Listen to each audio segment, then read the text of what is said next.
Hello everyone, and welcome back to another Will Cinematics video. After today, I'll be moving on from the classic princess movies into the Renaissance. So Cinderella, Snow White, and Sleeping Beauty are gonna be done now, which is a little sad. But I'm really excited for the next era, which is Renaissance, and after that is modern. Today I'll be reviewing my favorite movie of all time, Sleeping Beauty. It came out in 1959, so this movie is my all-time favorite, so just a warning, this review is gonna be hella biased. So the movie starts off with a narrator telling us a story about a king and queen who wished for a child and were granted one, which they named Aurora. We then see the whole kingdom heading to the baby Aurora's christening, singing Hail to the Princess Aurora. They all gather in the castle and watch the three fairies gift the baby with beauty, song, and one more gift. The three fairies are Flora, Fauna, and Merryweather. As the third fairy, Merryweather, is about to go, she gets interrupted. Maleficent appears in an amazing scene. I love this scene so much, and I really love the animation. In terms of the animation, I really love how everything is very sharp and angular. Anyways, the pettiest villain of all time, Maleficent, is so jealous about not being invited that she curses Aurora to die by pricking her finger on the spindle of a spinning wheel on her 16th birthday. Then she leaves, and the fairies try to fix it. So Merryweather, the last fairy who didn't get to go, says that the spell will only put Aurora to sleep and true love's kiss can wake her. Then the fairies plan to raise her out in the woods so Maleficent can never get her. We then see the fairies and get rid of their wings and get rid of their wand. And they take her out into the woods and they raise her in a cottage. So then we skip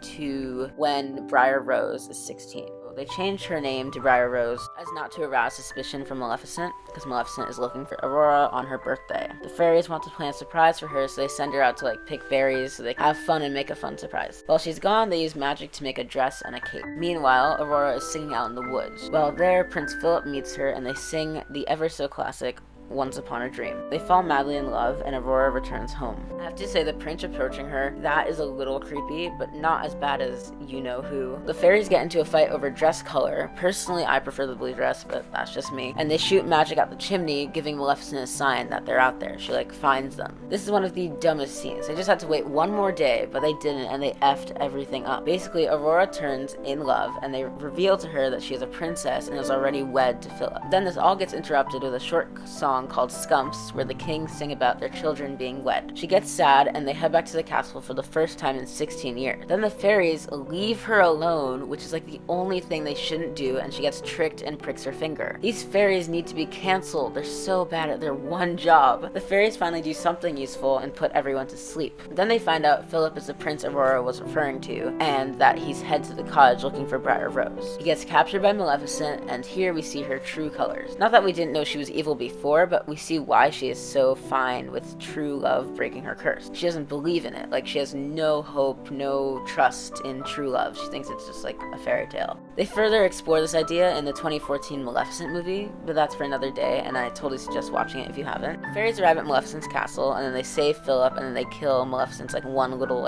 friend, which is this crow named Diablo. She gets angry and sends giant thorns to cover the castle. So Philip cuts through the thorns and almost reaches Aurora when Maleficent turns into a dragon. I love how the scene is animated, just the transformation is so cool. Then Philip fights her and fairies bless his sword and he yeets it into Maleficent's heart and she falls and dies. Then Philip heads to Aurora's side, and one of the more questionable scenes in the movie, he kisses her. Again, this is a product of its time, so there are lots of questionable scenes. Of all the classics, Cinderella probably has the least problematic scenes. Anyways, she wakes up and so does the whole castle, and they dance together to Once Upon a Dream. Fun fact, the score and the songs in this movie are lightly based on Tchaikovsky's Sleeping Beauty ballet. So they took the music from the ballet and they changed it and altered it to more of a Disney sound. And this is all done by George Bruns, who's a really great composer. So I have to say this movie is dear to my heart. No, it did not define my childhood like Bambi did, because Bambi was a big part of my childhood. But Sleeping Beauty is definitely super dear to my heart, and I love watching this movie, and I just love every single scene. The music and the animation tie together beautifully to make such a great movie.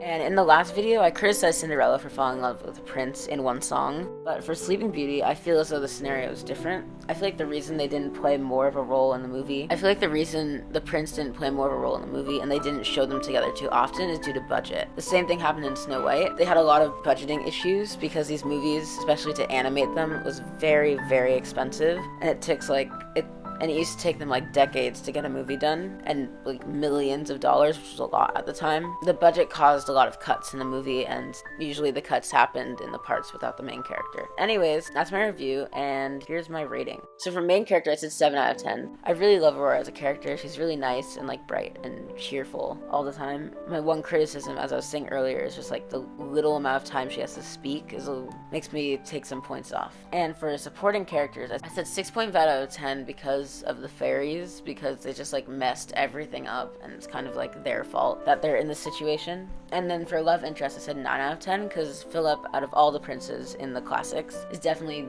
the one with the most character. And then for songs, I'd say 8 out of 10 because there's songs I just love, and then Scumps kind of ruins that.